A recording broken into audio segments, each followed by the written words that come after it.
विद्यार्थी मित्र हो नमस्कार. व्हेनेटोर करिअरच्या ऑनलाईन प्लॅटफॉर्मवरती तुमचं पुन्हा एकदा स्वागत. विद्यार्थी मित्र हो, आपल्याला माहितच आहे की या प्लॅटफॉर्मवरती आपण पोलीस भरती विषयक संपूर्णपणे मोफत मार्गदर्शन देत आहोत. त्यामध्ये मी तुम्हाला मराठी व्याकरण हा विषय शिकवतोय आणि मराठी व्याकरणांतर्गत आपलं यादीचं पहिलं जे लेक्चर झालेलं आहे ते भाषा या टॉपिकवर तरी झालेलं आहे. ते तुम्ही पाहू शकता, आपल्या चॅनलवरती उपलब्ध आहे. आज आपण बघणार आहोत तो लिपी या मुद्द्याविषयी माहिती. तर लिपी या मुद्द्याला धरून आपल्या परीक्षेला जे प्रश्न येतात ते सर्व प्रश्नांची तयारी आजच्या आपल्या टॉपिक मधून होणार आहे. या टॉपिकच्या बाहेर एकही प्रश्न जाणार नाही अशी मी तुम्हाला खात्री देतो. तर बघा, लिपी, पहिल्यांदा लिपी ही कन्सेप्ट काय आहे हे आपल्याला समजून घेणं गरजेचं आहे. तर लिपी हा जो शब्द आहे तो सुद्धा आपण संस्कृत मधूनच घेतलेला आहे. आधीच्या लेक्चर मध्ये मी सांगितलं की भाषा हा शब्द आपण संस्कृत मधून घेतलेला आहे, तसा लिपी हा शब्द आहे तो पण आपण संस्कृत कडूनच घेतलेला आहे. तर तो संस्कृत मधल्या, बघा, संस्कृत मधल्या लिप, संस्कृत मधल्या लिप या धातूपासून हा शब्द तयार झालेला आहे. लिप या धातूपासून, बघा, लिपी हा जो शब्द आहे तो संस्कृत मधल्या लिप या धातूपासून तयार झालेला आहे. संस्कृत मधल्या लिप या धातूपासून तयार झालेला आहे. तर लिप या धातूचा अर्थ काय आहे जो परीक्षेला विचारला जातो. तर लिप या धातूचा सरळ सरळ अर्थ आहे लिंपणे किंवा सारवणे किंवा माखणे. यातला कोणताही अर्थ तुमच्या परीक्षेला येऊ शकतो. लिप या धातूचा अर्थ लिंपणे तर आपल्याला सरळ सरळ समजतंय, पण लिप या धातूचा अर्थ आहे सारवणे किंवा माखणे. तर बघा, लिंपणे म्हणजे आपल्याला हा शब्द अनेकांना माहित असतो. अनेक जण काय करतात, भिंती लिंपतात.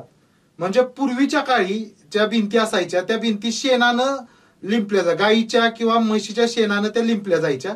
अलीकडल्या काळात जे भिंतीवर ओरखडे पडले जातात किंवा काय छोटे मोठे खड्डे पडतात ते आपण काय करतो, सिमेंटनं लिंपतो, बरोबर. तसा लिंपणे हा शब्द आहे. सारवणे पण त्यासारखाच शब्द आहे. पूर्वी किंवा अजूनही तुम्ही शहरात जरी बघितलं तरी काही धार्मिक कार्यक्रम असेल तर काय केलं जातं, ते घरातला तो एवढा भाग जो धार्मिक कार्यक्रमाचा भाग आहे तेवढा शेणानं, गाईच्या शेणानं वगैरे सारवला जातो. आणि तसाच माखणे या शब्दात सुद्धा सारवण्यासारखाच अर्थ आहे, लिंपणे यासारखा अर्थ आहे. तर लिप या धातूचा अर्थ आहे लिंपणे. तर याच्यावरून लिपी हा शब्द कसा तयार झाला, तर लिंपणे म्हणजे आपण काय करतो, शाईने कागदावर लिंपत असतो. लिप या धातूचा अर्थ आहे लिंपणे, तर आपण काय करत असतो, शाईने कागदावर लिंपत असतो. शाईने कागदावर लिंपतो. बघा, आपण काय करतो, आपण शाईने कागदावर लिंपतो. आता मी पण काय करतोय, हा जो बोर्ड आहे बोर्डवर मी लिंपतोय, थोडक्यात ही शाईने लिंपतोय. आलं लक्षात. तर लिपी हा जो शब्द आहे तो संस्कृत मधल्या लिप या धातूपासून तयार झालेला आहे. आणि लिप या धातूचा अर्थ आहे लिंपणे, सारवणे किंवा माखणे. आणि आपण काय करत असतो, समजा तुमच्याकडे कागदाची वही आहे, त्या कागदाच्या वहीवर काय करत असतो, पेनानं लिंपत असतो. पेनामध्ये जी शाई असते त्या शाईनं काय करत असतो, लिंपत असतो. तर अशा पद्धतीनं हा शब्द तयार झालेला आहे. लिप या धातूपासून लिंपणे हा शब्द तयार झालेला आहे. तर आता आपण मुद्दा बघतोय लिपी. आपण मुद्दा बघतोय काय, लिपी. तर लिपीमध्ये काय असतं की आपल्या आवाजाच्या किंवा ध्वनीच्या खुणा लिहिलेल्या असतात. लिपीमध्ये काय असतं, आवाजाच्या किंवा ध्वनीच्या खुणा लिहिलेल्या असतात. तर या आवाजाच्या किंवा ध्वनीच्या खुणांनाच आपण अक्षर असं म्हणतो. आवाजाच्या किंवा ध्वनीच्या खुणांनाच आपण काय म्हणतो, अक्षर असं म्हणतो. तर अशा अनेक अक्षरे लिपीमध्ये असतात. अशी अनेक अक्षरे लिपीमध्ये असतात. आता आपल्याला पुढला जो मुद्दा बघायचा आहे तो म्हणजे मराठीची लिपी. आपल्या मराठी भाषेची लिपी कोणती आहे हा मुद्दा आपल्याला बघायचा आहे. तर बघा, मराठीची लिपी. तर आपल्या मराठी भाषेची जी लिपी आहे तिचं नाव आहे देवनागरी. देवनागरी लिपी किंवा तिच्याच थोड्या विस्तृत स्वरूपाला आपण काय म्हणतो, बाळबोध लिपी.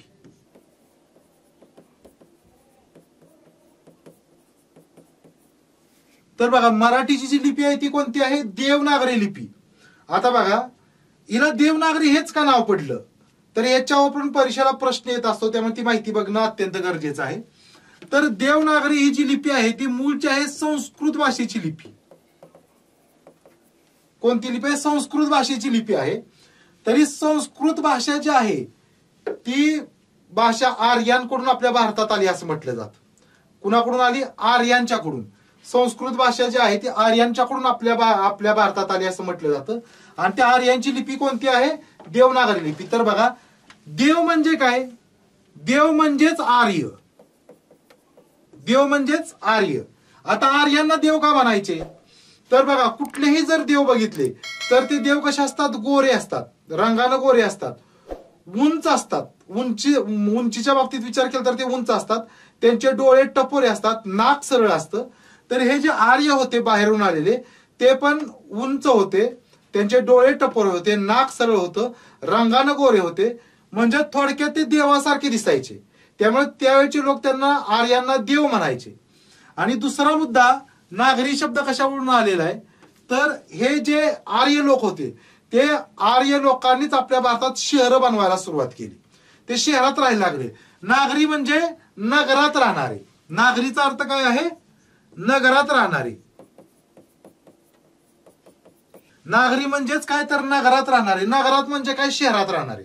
म्हणजे आर्य हे देवासारखे दिसायचे म्हणून त्यांना आपण देव म्हणायचो, आणि ते नगरात राहायचे म्हणून त्यांना नागरी म्हणायचो. तस त्यावरूनच काय झालेलं आहे की संस्कृतची जी लिपी आहे त्या लिपीला काय नाव पडलं, देवनागरी असं नाव पडलं. त्यावरूनच नाव पडलेलं आहे देवनागरी लिपी. आणि हीच लिपी आपण काय केलेली आहे, मराठीत आपण घेतलेली आहे. तर तुम्हाला हा मुद्दा समजला असेल. अजून मला पुढे माहिती सांगायची आहे. या लिपीविषयी मला अजून तुम्हाला पुढे माहिती सांगायची आहे. तर बघा आता पुढे माहिती आपल्याला माहिती घ्यायची आहे देवनागरी लिपीविषयी. आता इथं जी मी बाळबोध लिपी सांगितलेली आहे तिच्याविषयी पण आपण माहिती बघणार आहोत. आधी देवनागरी विषयी माहिती बघूया. बाळबोध लिपी म्हणजे वेगळी काही नाही, देवनागरी लिपीच विस्तृत रूप आहे, त्यालाच नाव बाळबोध पडलेलं आहे. पण तरी त्याचं वेगळं वैशिष्ट्य काय आहे ते आपण बघणार आहोत.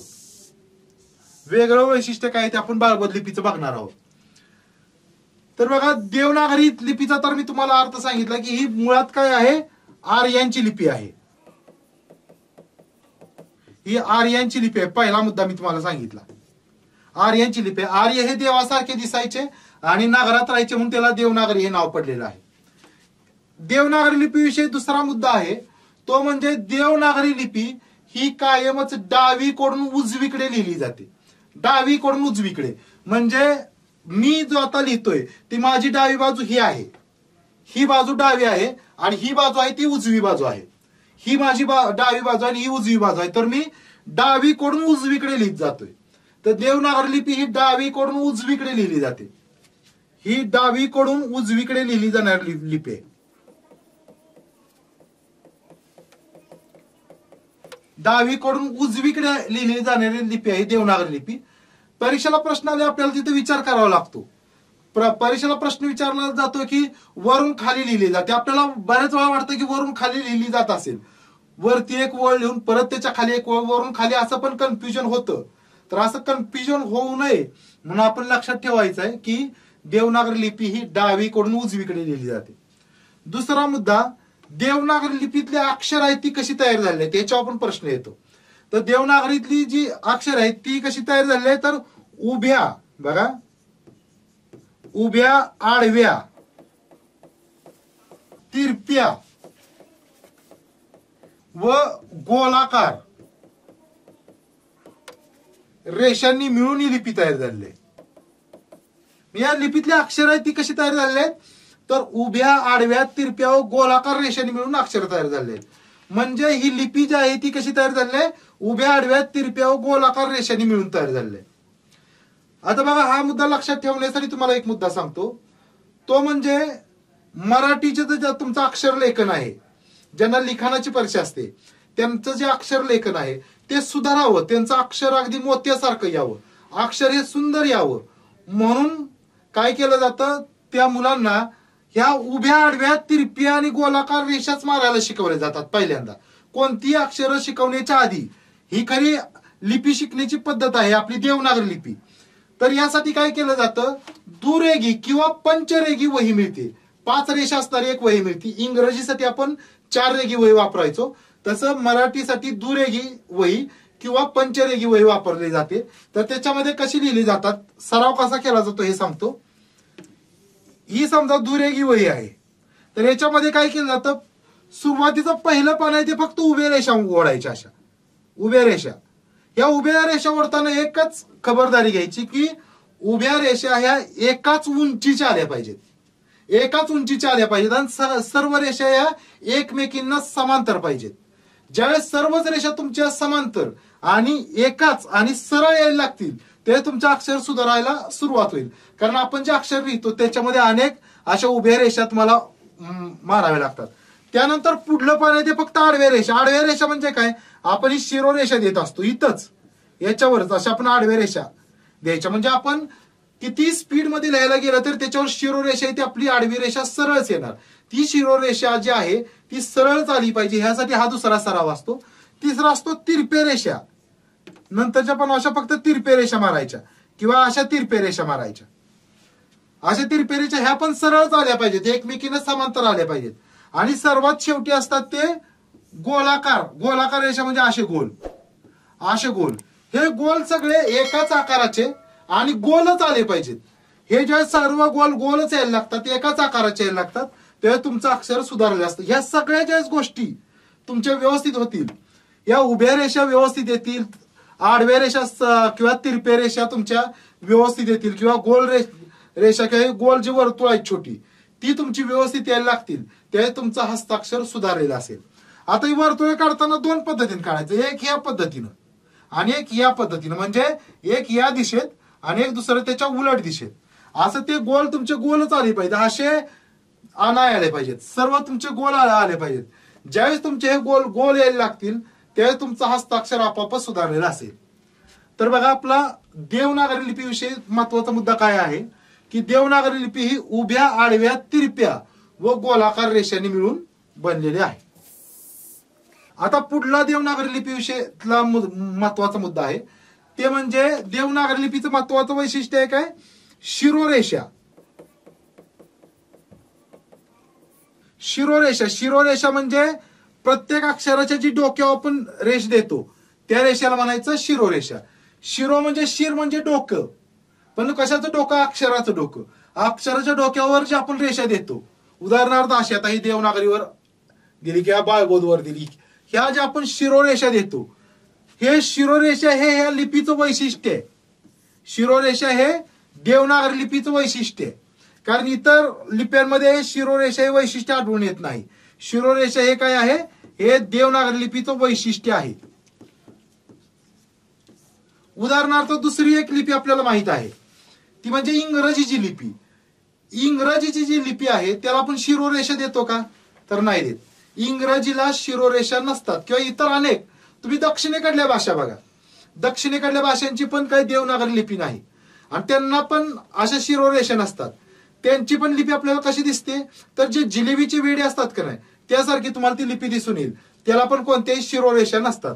तर शिरोरेषा हे आपल्या लिपीचं वैशिष्ट्य आहे. शिरोरेषा हे या लिपीचं वैशिष्ट्य आहे. त्यानंतर देवनागरी लिपी जी आहे तिचं अजून एक वैशिष्ट्य आहे ती म्हणजे ही एक आदर्श लिपी आहे. देवनागरी लिपी काय आहे, आदर्श लिपी आहे. आता आदर्श लिपी म्हणजे काय, अर्थ समजून घ्या. आदर्श लिपी म्हणजे अशी लिपी की ज्या लिपीमध्ये प्रत्येक ध्वनीसाठी स्वतंत्र चिन्ह आहे. ज्या लिपीमध्ये प्रत्येक ध्वनीसाठी स्वतंत्र चिन्ह आहे त्या लिपीला म्हणायचं आदर्श लिपी.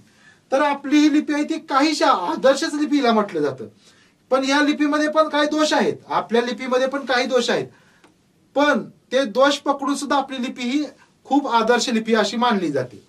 उदाहरणार्थ काय, तर आता इंग्रजीची जर आपण तुलना केली तर इंग्रजीची जी लिपी आहे त्याच्यामध्ये इथं उदाहरण तुम्हाला सांगतो, ळ जे आहे ळच्या उच्चारासाठी कुठलंच चिन्ह तुम्हाला सापडणार नाही. ळ साठी आपण यल वापरतो, यल वापरतो आणि त्याचा उच्चार यल असाच केला जातो, त्याचा उच्चारच केला जात नाही. ळ साठी तुम्हाला सापडणार नाही. पण ते देवनागरी लिपीमध्ये ळ ह्या ध्वनीसाठी सुद्धा उच्चार चिन्ह आहे ळ साठी. किंवा इंग्रजीमध्ये अजून तुम्हाला त या उच्चारासाठी कोणतंच सापडणार नाही. आपण टी वापरतो, टी वापरतो, पण त या उच्चारासाठी स्वतंत्र चिन्ह नाही. किंवा इतर अजून अनेक असतील. ख साठी पण नाही, ख साठी सुद्धा इंग्रजीमध्ये स्वतंत्र उच्चाराचं चिन्ह नाही. त साठी नाही, ख साठी नाही. आपण समजा आता ख साठी शब्द वापरला जातो KH, पण याचा उच्चार क असाच होतो. मराठीत जर आपण म्हटलं खाकी, बघा खाकी आपण म्हणतो, खाकी.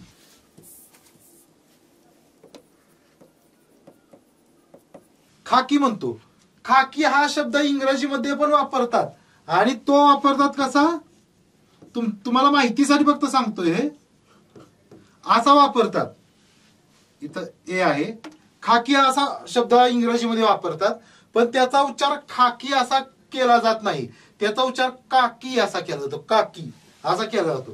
कारण खचा उच्चार इंग्रजीमध्ये नाही आणि त्यासाठी स्वतंत्र चिन्ह सुद्धा नाही. त्या मानाने आपली जी लिपी आहे ती काय आहे, आदर्श लिपी आहे. आपली लिपी आहे ती आदर्श लिपी आहे. आदर्श लिपी का, तर प्रत्येक आदर्श लिपी म्हणजे काय, प्रत्येक ध्वनीसाठी, प्रत्येक ध्वनीसाठी स्वतंत्र चिन्ह असणाऱ्या लिपीला काय म्हटलं जातं, आदर्श लिपी म्हटली जाते. आता बघा,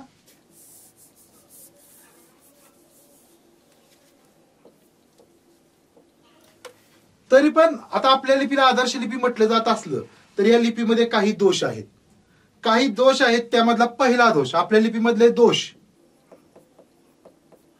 आपल्या लिपीमध्ये महत्वाचे 2 दोष आहेत. त्यातला जो पहिला दोष आहे, पहिला दोष आहे तो कुठला, की मराठीमध्ये फक्त ई आणि उ, बघा मराठीमध्ये फक्त ई आणि उ हे 2च स्वर आहेत का, हे 2च स्वर जे आहे ई आणि उ, हे 2च स्वर कसे लिहिले जातात, फक्त ई आणि हे 2च स्वर. ऱ्हस्व व दीर्घ लिहिण्याची व्यवस्था आहे, लिहिण्याची व्यवस्था आहे. बघा मराठीमध्ये फक्त ई आणि उ हे 2च स्वर आहेत ना, ते ऱ्हस्व आणि दीर्घ असे लिहिण्याची आपल्याकडे पद्धत म्हणजे व्यवस्था आहे. इतर जे स्वर आहेत त्यांचा उच्चार दीर्घ स्वरूपात झाला तरी आपल्याला लिहिता येत नाही. उदाहरणार्थ आता मी इथं हे फक्त हे करतो, तुम्हाला इथं मला उदाहरण देता यावं याचं, म्हणून मी तुम्हाला इथं उदाहरण देतोय.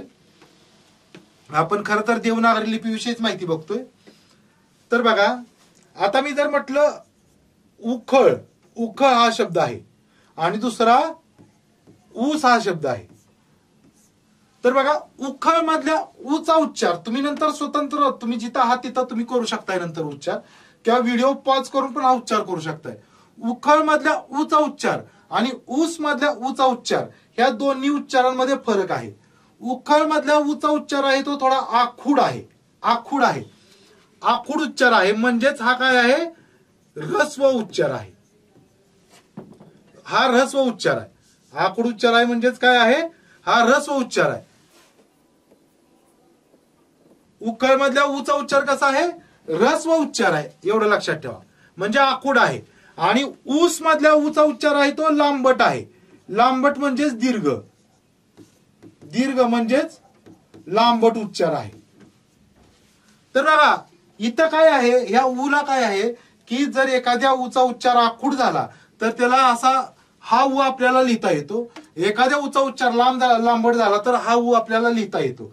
तसंच ईच आणि ईच पण आहे, ई आणि ईच पण आहे. तर दोन्हीचं पण तसं आहे, आपल्याला तसे उच्चार त्याचे आखूड झाला तर आखूड लिहिता येतो किंवा लांबट झाला तर लांबट लिहिता येतो. पण जे दुसरे स्वर आहेत त्यांचे उच्चार लांबट होऊन सुद्धा लांबट उच्चार लिहिण्याची व्यवस्था नाही, किंवा आखूड झाले तर आखूड उच्चार लिहिण्याची व्यवस्था नाही. उदाहरणार्थ तुम्हाला एक उदाहरण देतो. फक्त एका स्वराचं उदाहरण देतो. तर हे आता ईच आणि उचं उदाहरण तर तुम्हाला मी सांगितलेच. फक्त आता तुम्हाला अ या स्वराचं उदाहरण देतो. अ उदाहरणार्थ एक जर आपण घेतलं शब्द घेतला सहल. बघा सहल हा शब्द आपण असाच लिहितो आणि सहल असाच वाचतो. तर या स जो आहे पहिला स आहे तो कसा तयार झालेला आहे तर हा स अधिक अ याच्यात अ हा स्वर आहे. स मध्ये अ हा स्वर आहे. ह मध्ये सुद्धा ह अधिक अ अ अ हा स्वर आहे आणि ल मध्ये सुद्धा हा ल म्हणजे पाय मोडका ल आणि अ असाच आहे. आता हे पाय मोडके काय आहेत यामध्ये स ह आणि ल हे पाय मोडके काय आहेत याच्याविषयी सविस्तर माहिती आपण नंतर घेणार आहोत. आता फक्त तुम्ही समजून घ्या मुद्दा. तर सहल मधले जे तिन्ही अक्षर आहेत का या तिन्ही अक्षरामध्ये काय आहे स्वर जो आहे तो अच आहे. स चा उच्चार केला तर शेवटी अ हाच उच्चार तुम्हाला सापडेल. ह चा उच्चार केला तरी तुम्हाला शेवटी अ हाच उच्चार सापडेल आणि ल चा उच्चार केला तरी अ हा उच्चार सापडेल. पण या सहल मधल्या अ चा जो उच्चार आहे तो तिन्ही ठिकाणी वेगवेगळा आहे. उदाहरणार्थ सहल मधल्या ह मधल्या अ चा उच्चार आहे का तो थोडा लांबट आहे. तुम्ही करून बघा व्हिडिओ पॉज करून तुम्ही करून बघू शकता. सहल त्यातल्या ह मधल्या अ चा उच्चार आहे तो थोडा लांबट आहे आणि सहल मधल्या स मधल्या अ चा उच्चार आहे का तो त्याच्यापेक्षा थोडा कमी लांबट आहे. तेवढा लांबट नाही पण सहल मधल्या स चा पण थोडा आहे थोडा लांबट आहे पण ह एवढा लांबट नसला तर थोडा लांबट आहे. आणि ल मधल्या तर अ चा उच्चारच होत नाही. सहल अ चा उच्चारच होत नाही. म्हणजे इथं काय आहे अ चे 3 उच्चार आहेत तरी पण 3 वेगवेगळे उच्चार लिहिण्याची आपल्या मराठीमध्ये पद्धत नाही. अजून एक फक्त थोडक्यात उदाहरण देतो. यासारखा शब्द गवत. गवत हा शब्द जरी बघितला तरी व मधल्या अ चा उच्चार हा लांबटच होतोय. गवत वत मधल्या अ चा उच्चार लांबट होतोय. त्यापेक्षा कमी लांबट कुठला होतोय ग मधला अ चा उच्चार आणि त मधल्या अ चा उच्चार हा खूपच कमी लांबट होतोय किंवा उच्चारच होत नाही. समजा गवत मध्ये उच्चारच थांबतोय त पाशीच उच्चार थांबतोय अ चा उच्चार होत नाही. तर हा आपल्या मराठी मधला एक आहे मराठीच्या जी लिपी आहे देवनागरी लिपी त्यामधला हा एक दोष आहे की फक्त ई आणि उ हे दोनच स्वर आपल्याला कसे लिहिता येतात ऱ्हस्व आणि दीर्घ. ऱ्हस्व म्हणजे काय तर आखूड आणि दीर्घ म्हणजे लांबट. आखूड किंवा लांबट उच्चारांचे फक्त दोनच स्वर लिहिता येतात ई आणि उ. इतर स्वरांचा जर आखूड किंवा लांबट असा उच्चार झाला तर तो स्वतंत्रपणे लिहिण्याची आपल्याकडे व्यवस्था नाही या लिपीत. त्यामुळे हा एक दोष आहे. दुसरा दोष आहे बघा. दुसरा दोष आहे की देवनागरी लिपीत च छ ज आणि झ ही जी व्यंजन आहेत च छ ज झ ही जी व्यंजन आहेत यांचे 2 उच्चार आहेत. च छ ज झ यांचे काय आहेत 2 वेगवेगळे उच्चार आहेत. यांचे 2 वेगवेगळे उच्चार असणं हा पण काय आहे आपल्या देवनागरी लिपीतला एक महत्वाचा दोष आहे. देवनागरी लिपीतला महत्वाचा दोष आहे. आता बघा इथंच मी आता मला तुम्हाला याचं उदाहरण द्यावं लागते. इथंच मी तुम्हाला उदाहरण देतो. उदाहरणार्थ एकच शब्द मी इथं लिहितो. आता हे जे शब्द आहेत ह्या शब्दाचा उच्चार जर मी समजा जग असा केला जग असा उच्चार केला शब्द एकसारखेच आहेत ते आपण असेच लिहितो. पहिला जो शब्द आहे त्याचा जग असा उच्चार केला तर त्याचा अर्थ जग म्हणजे थोडक्यात विश्व. तंतोतंत विश्वाचा अर्थ होत नाही पण आपण जग आणि विश्व बऱ्यापैकी समानार्थी म्हणून वापरतो. तर जग म्हणजे विश्व. जग आपण म्हणतो या जगात असं चाललंय या विश्वात असं चाललंय. जग म्हणजे थोडक्यात विश्व. आणि हा दुसरा शब्द आहे त्याचा मी जग असा उच्चार नाही करणार. या दुसरा शब्द आहे त्याचा उच्चार आहे जग. जग आपण जग म्हणतो म्हणजे जिवंत राहा. जिवंत राहा. जग म्हणजेच काय जिवंत राहा. आपण काय म्हणतो सुखाने जग. सुखाने जग म्हणजे सुखाने जिवंत राहा असा त्याचा अर्थ आहे. जगचा अर्थ आहे जिवंत राहा. बघा ह्या जचे उच्चार वेगवेगळे आहेत. आता आपण मराठी लोक आहोत त्यामुळे आपल्याला माहित आहे पण इतर व्यक्ती जर आला तर ह्या जगला जगच का म्हणायचं ह्याला जग का म्हणायचं नाही असं त्याला कन्फ्युजन होईल किंवा याला पण जगच का म्हणायचं जग असं का म्हणायचं नाही असं कन्फ्युजन होईल. तर असे ह्याचे दोन उच्चार आहेत. तसे च चे पण दोन उच्चार आहेत, छ चे पण दोन आहेत. छ चे दोन उच्चार तसे सापडत नाहीत, छ चे दोन उच्चार सापडत नाहीत, पण ते आपल्या अभ्यासाचा भाग आहे त्यामुळे मी तुम्हाला सांगतोय. पण तुम्ही काय तेवढा मुद्दा लक्षात घेऊ नका. पण छ चे सापडत नाहीत, पण च चे दोन उच्चारांचे शब्द सापडतात. झ चे पण दोन उच्चारांचे शब्द सापडतात. च चे तुम्हाला सांगतो एकच बघा. आता चार हा एक शब्द आहे आणि दुसरा आहे चाक. चार आणि चाक बघा, दोन्ही मध्ये काय आहे, चला कानात चाच आहे दोन्ही मध्ये पण. पण वरच्या चार मधल्या च चा उच्चार वेगळा आहे आणि खालच्या चाक मधल्या च चा उच्चार वेगळा आहे. असे उच्चार वेगवेगळे असतात. तर हे च आणि च छ ज झ यांचं काय आहेत, दोन उच्चार आहेत. आपल्या देवनागरी लिपीत यांचे दोन उच्चार होतात. हा एक देवनागरी लिपीचा दोष आहे. तर बघा, देवनागरी लिपीविषयी मी तुम्हाला महत्वाची माहिती सांगितली. पुन्हा एक वेळ मी फक्त थोडक्यात सांगतो की देवनागरी लिपी ही आर्यांची लिपी आहे आणि आर्यांची लिपी असल्यामुळेच त्याला देवनागरी असं नाव पडलेलं आहे.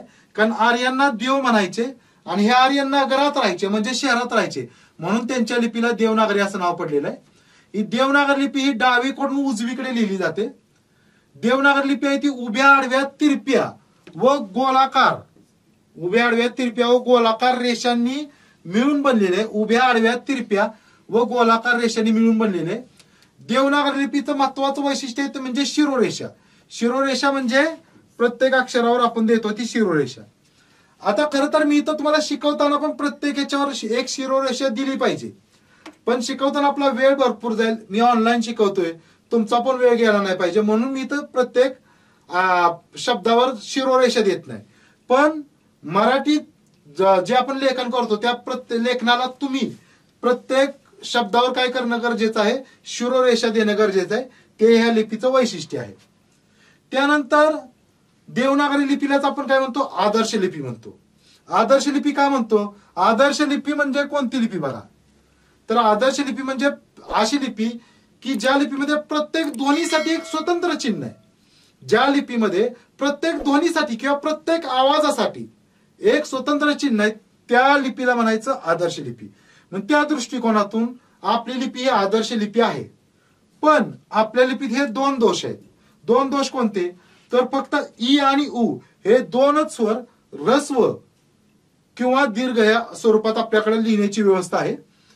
आणि त्याचबरोबर दुसरा दोष आहे तो म्हणजे च छ ज झ यांचे दोन उच्चार होतात, यांचे दोन उच्चार होतात. हे या लिपीतला दोष आहे. तर देवनागरी लिपीविषयी आपण महत्वाची माहिती बघितली. आता आपण लगेच पुढे बघूया बाळबोध लिपी म्हणजे काय. तर बघा, पुढला मुद्दा आहे आपला बाळबोध लिपी.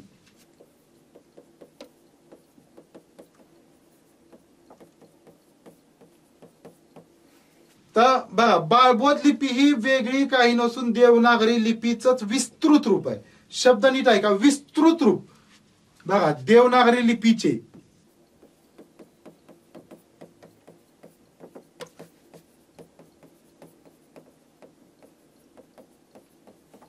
विस्तृत रूप, इथं विस्तृतला मी अंडरलाईन करतो. तर विस्तृत का, बाळबोध लिपी म्हणजे देवनागरी लिपीचे विस्तृत रूप आहे. म्हणजेच काय, तर देवनागरी लिपीमध्ये काही थोडीफार आपण भर का घालून ही लिपी तयार केलेली आहे. देवनागरी लिपीत आपण थोडीफार भर घालून ही लिपी तयार केलेली आहे. तर भर कोणती घातलेली आहे, समजा देवनागरी लिपीत मूळ जी देवनागरी लिपी आहे त्या ही संस्कृतची लिपी, त्या लिपीमध्ये अ हे अक्षर नाही, ते आपण याच्यात ऍड केलेलं आहे. देवनागरी लिपीत आपण काय केलं, ळ हे अक्षर ऍड केलेलं आहे, त्यामुळे तिला आपण बाळबोध लिपी म्हणतो. त्याचबरोबर रफार, रफाराचं जे चिन्ह आहे ते पण आपण काय केलंय बाळबोध लिपीमध्ये, जे देवनागरी लिपीत नाही ते आपण बाळबोध लिपीमध्ये घेतलेलं आहे. रफार म्हणजेच काय, तर उदाहरणार्थ आपण काय म्हणतो सूर्य, सूर्य या शब्दावर असं चिन्ह आपण दिलंय, याला आपण म्हणतो रफार. तर ळ आणि रफार हे काय आहे, या बाळबोध लिपीचं वैशिष्ट्य आहे. तर बघा, आता हिला पण बाळबोध लिपी का म्हणतात, हिला बाळबोध लिपी का म्हणतात, तर या नावातच तिचा अर्थ दडलेला आहे, नावातच अर्थ दडलेला आहे. बाळ म्हणजे लहान बाळ, बोध म्हणजे समजणे, बोध म्हणजे काय, समजणे, बाळ म्हणजे लहान बाळ. म्हणजे जी लिपी लहान बाळालाही समजते, जी लिपी लहान बाळालाही समजू शकते, ती लिपी म्हणजे बाळबोध लिपी. म्हणजेच या लिपीचा अर्थ काय झाला? सरळ सरळ सोपी लिपी. याचा अर्थ झाला सोपी लिपी. सोपी याचा अर्थ आहे बाळबोध. बाळबोध या शब्दाचाच अर्थ आहे सोपी. कारण बाळबोध म्हणजे बाळालाही ज्याचा बोध होतोय अशी गोष्ट. ज्या गोष्टीचा बाळालाही बोध होतोय ती गोष्ट सोपीच असणार. त्यामुळे बाळबोध लिपी याचा अर्थ आहे सोपी लिपी. तर हिचं वैशिष्ट्य काय? ळ आणि रफार हे या लिपीचं वैशिष्ट्य आहे. आणि देवनागरी लिपीचेच विस्तृत रूप आहे. देवनागरी लिपीचेच विस्तृत रूप आहे. तरी मराठीच्या लिपीला बाळबोध लिपी पण म्हणतात. पण दुसरा एक मुद्दा इथं लक्षात घेणं गरजेचं आहे. पाठीमागं परीक्षेला प्रश्न आलेला होता की मराठीची लिपी कोणती, खालीलपैकी मराठीची लिपी कोणती असा प्रश्न आलेला होता. त्याच्यामध्ये एक पर्याय देवनागरी लिपी हा होता, तर दुसरा पर्याय बाळबोध लिपी असा होता. तर त्यावेळेस उत्तर जे दिलेलं आहे ते आहे देवनागरी लिपी. त्यामुळे मुद्दा तुम्ही लक्षात ठेवा, ज्या वेळेस परीक्षेला प्रश्न येईल की मराठी भाषेची लिपी कोणती आणि पर्याय जर देवनागरी हा पर्याय असेल तर देवनागरी हेच उत्तर लिहायचं. देवनागरी लिपी हेच मराठीची लिपी आहे. आणि समजा पर्यायामध्ये देवनागरी हा पर्याय नसेल आणि बाळबोध हा पर्याय असेल तर बाळबोध लिपी हा पर्याय लिहायचा. किंवा पर्यायामध्ये जर असं दिलं असेल की बाळबोध आणि देवनागरी या दोन्ही, तर दोन्ही लिहिलं तरी चालतंय. पण ज्यावेळेस पर्याय दोन्ही पण लिप्या आल्या असतील, बाळबोध लिपी आणि देवनागरी लिपी, त्यावेळेस आपण निवड करायचे देवनागरी लिपीची. हे कायमस्वरूपी लक्षात ठेवा. बघा आता हे झालं बाळबोध लिपी विषयी.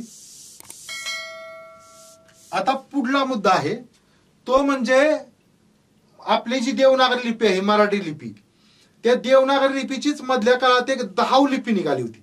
म्हणजे रनिंग रायटिंग आपण म्हणतो, रनिंग लिपी म्हणतो, तशी लिपी निघालेली होती.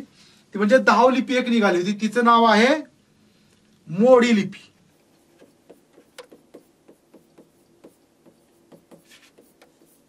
मोडी लिपी. तर मोडी लिपी म्हणजे काय? तर पूर्वीच्या काळी, त्याच्या आधी मी तुम्हाला फक्त एक सांगतो, व्याख्या सांगण्याची. ही मोडी लिपी जी आहे ती यादव काळात विकसित झालेली आहे. यादव काळात झालेली आहे विकसित. म्हणजे कधी झालेली आहे बघा, छत्रपती शिवाजी महाराजांच्या जन्माच्या आधी 150 ते 200 वर्षांपूर्वी, शिवाजी महाराजांच्या जन्माच्या आधी ही किती 150 ते 200 वर्षांपूर्वी ही लिपी विकसित झालेली आहे. आणि यादव काळात या लिपीचे जे जनक आहेत, या लिपीचे जे जनक आहेत यादव काळातले, त्यांचं नाव पण आपल्याला माहित असणं गरजेचं आहे. ते आहे हेमाद्री पंडित. हेमाद्री पंडित हे या लिपीचे जनक आहेत. तर लिपी कशातून, या लिपीची गरज का निर्माण झाली हे सांगतो आणि या लिपीचा अर्थ पण सांगतो. तर पूर्वीच्या काही हे राजा महाराजांच्या काळात जे राजा महाराजे बोलायचे ते बोललेल्या स्पीड मध्ये लिहावं लागायचं, जलद रीतीने लिहावं लागायचं. त्यावेळेस हे जलद रीतीने लिहिता यावं म्हणून काय केलं गेलं की देवनागरी लिपीतली जी अक्षर आहेत ती मुडपून लिहायची किंवा त्यांना मुरड घालून लिहिण्याची एक नवीन पद्धत विकसित झाली. ती म्हणजे मोडी लिपी म्हणून पुढे विकसित झाली. जुन्या अनेक जर तुम्ही किल्ल्यांवर गेला तर त्याच्यात मोडी लिपीत लिहिलेले अनेक लेख तुम्हाला सापडतील. ते मोडी लिपीत लिहिलेले असतात. ते कसे असतात तर देवनागरी लिपीचंच ते एक रूप असतं, फक्त देवनागरी लिपीतली अक्षर मोडून लिहिलेली असते. त्यात देवनागरी लिपीतलीच अक्षर मोडून लिहिणे किंवा मुडपून लिहिणे किंवा त्या अक्षरांना मुरड घालून लिहिण्याची पद्धत म्हणजे काय, मोडी लिपी.